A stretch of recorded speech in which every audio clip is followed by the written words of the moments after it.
হঠাৎ করে দেখি বৃষ্টি হচ্ছে। তো রাতে রাতে আশা করছি এই বৃষ্টিটা সবার ভালো লাগবে, কারণ অনেকদিন পরে যে বৃষ্টি হলো একটু স্বস্তির বার্তা।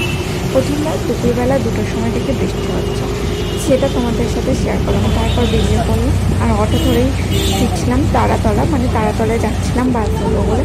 আর বেরোনোর আগের মুহূর্তে আরও বৃষ্টি। এখন 5:36 আর এই যে তারাতলা থেকে বাসে উঠলাম। বৃষ্টি পড়ছে, গুড়ি গুড়ি পড়ছে, তো ভালোই পড়ছে।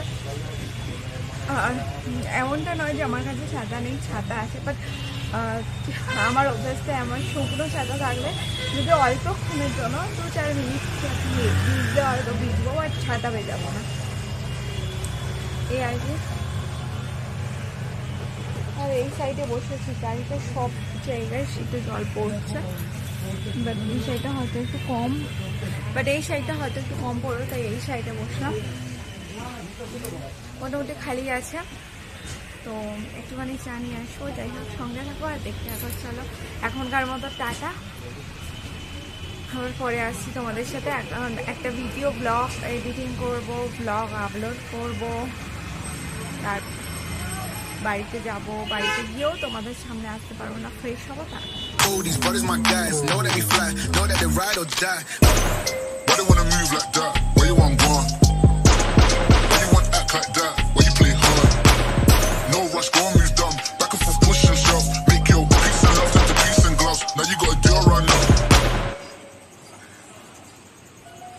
ফ্রেশ ট্রেশ হয়ে রেডি হয়ে সে বসে বসে সিনেমা দেখছে আর শর্ট ভিডিও করছে কিছু। তো good morning and welcome back again. আজকে সকালবেলাও বৃষ্টি হচ্ছে, বাইরে ঝমঝমে। বৃষ্টিতে মধ্যে কাজ বাজ সেরে অফিসের জন্য রেডি হয়, চিড়ে মাখানো খেলাম আর কি। তারপরে দেখো প্রচুর কাণ্ড, আমার থেকে ঝুড়ি ভাজা চাইলো, প্রথমে চাইলো খাইনি, ঝুড়ি ভাজা চাইলো, ওটা খাচ্ছে, এদিক ওদিক।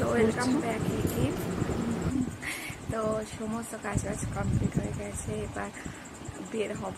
বাইরে বৃষ্টি পড়ছে আর ওদিকে প্রচুর ছাতা নিয়ে কত দূর একা একা হেঁটে চলে গেছে। তো যেহেতু বৃষ্টি পড়ছে, তো আজকে আমি ঘাটেই স্নান করে নিয়েছি। অন্যদিন কলের জল, মানে টাইম কলের জলে করি, কারণ বৃষ্টিতে বাসন মাজতে গিয়ে বৃষ্টিটা এমনভাবেই পড়ছে, না তুমি বলবে যে অনেক জোরে পড়ছে, না বলবে আস্তে আস্তে পড়ছে। যদি 4 মিনিট বাইরে থাকো তাহলে তুমি মোটামুটি ভিজে যাবে, খুব না ভিজেও ভিজবে, এরকম আর কি। তো যাই হোক, তো তোমাদের সাথে আর কি শেয়ার করবে বৃষ্টির দিনে। ফোনও বার করতে পারবো না বাইরে। তো চলো টাটা, দেখা হচ্ছে আবার অফিস থেকে ফিরে এসে নতুন কোনো ব্লগে। আজকের মতো টাটা।